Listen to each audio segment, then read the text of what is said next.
mate ko at sa aking guro. Narito ako para i-present sa inyo ang PowerPoint about oral communication, key and concept and importance. Ano ba yung oral communication? Ang oral communication ay isang mahalagang konsepto ng at kahalagahan. Ang presentasyong ito ay magbibigay ng pangunahing ideya sa kahalagahan ng komunikasyon, pasalita, at kung paano ito nakakatulong sa iba't ibang aspeto ng buhay. Halimbawa, magandang araw po sa inyong lahat. Ngayon ay tatalakayin natin kung paano nakakatulong ang epektibong komunikasyon sa pasalita sa pagbuo ng mabuting relasyon sa pagpapalitan ng idea. Introduction to oral communication. Definition: the process of expressing ideas, information, emotion through spoken words.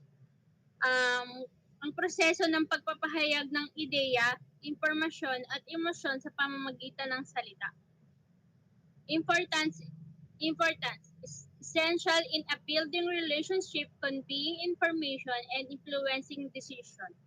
Kahalagahan ng pagpapahalaga nito sa pagtatatag ng ugnayan, pagpapasa ng mga informasyon, at pag-impluwensya sa desisyon ng iba.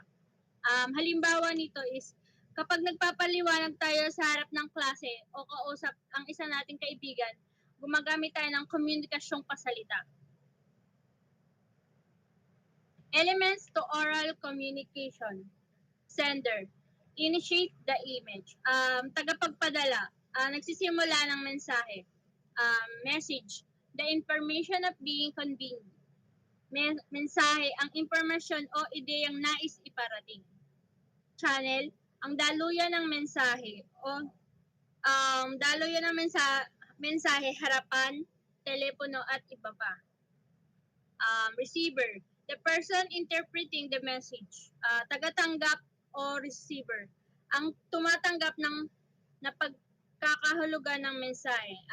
Feedback, response from the receiver. Tugon mula sa tagatanggap. Halimbawa nito is, sa isang meeting ng tagapagsalita, ang sender, ang mensahe ay ang kanyang presentasyon at sa mga nakikinig ay ang kanyang receiver. Number 4, types of oral communication. Formal communication, structured, professional, and often follow set rules. Presentation o gimmick.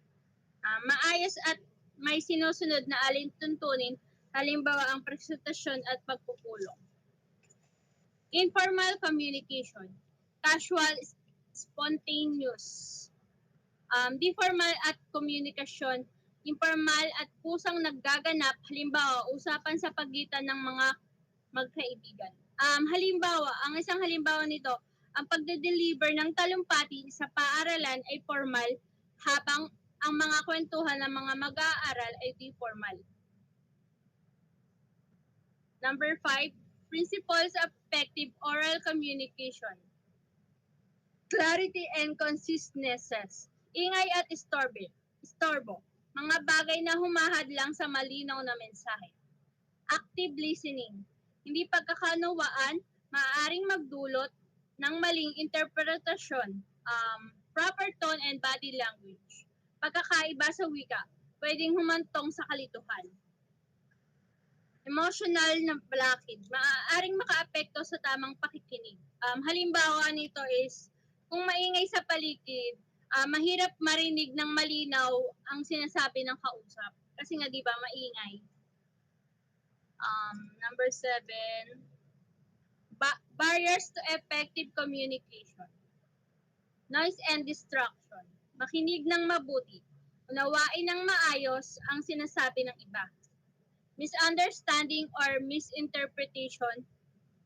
Panatilihin ng eye contact at magbigay ng atensyon sa kausap.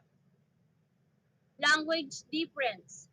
Maging malinaw at organisado, isaayos ang ideya bago magsalita. Emotional barriers. Ibig sabihin nito, iayon sa audience, baguhin ng estilo patay sa kausap. Halimbawa nito, kapag nagbibigay ng ulat, mahalagang maging maayos ang pagkakasunod-sunod ng mga ideya. Kasi nga, di ba, kapag hindi maging maayos yung pagkakasunod-sunod ng mga sinasabi mo, magdadala yun ng kalituhan yun para sa kanila, sa mga audience mo. Number 8, strategies to improve oral communication. Practice active listening. Pagtiyak ng pagkakaintindihan, nakakatulong upang malaman kung tama ang pagkaintindi. Maintain eye contact and positive body language.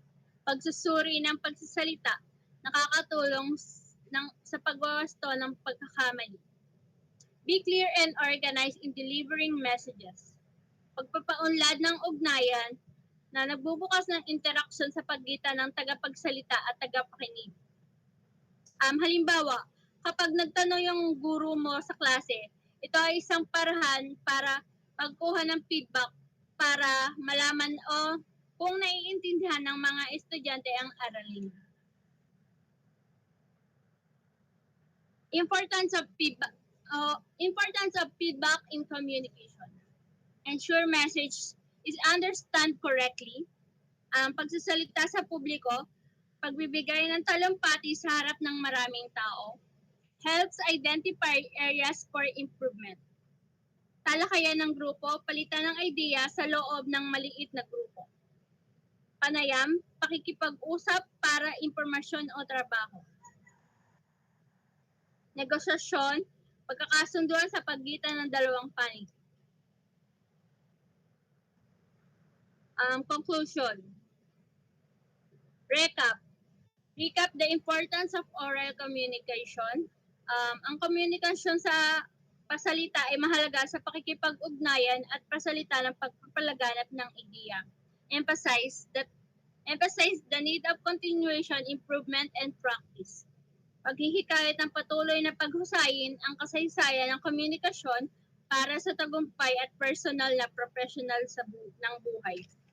Halimbawa nito, pagiging mahusay sa komunikasyong pasalita ay nagbubukas ng maraming oportunidad sa ating buhay. Halimbawa na lang, kapag nasa isang job interview ka, kapag maganda yung sagot mo, dun pa lang, makikita na nag-interview sa'yo na ay magaling tong makipag-usap sa mga tao, ganyan. Na magdadala sa'yo sa maging maayos na magandang trabaho. Yun lang po at sana po ay naintindihan nyo ang aking report about oral communication. Thank you and God bless.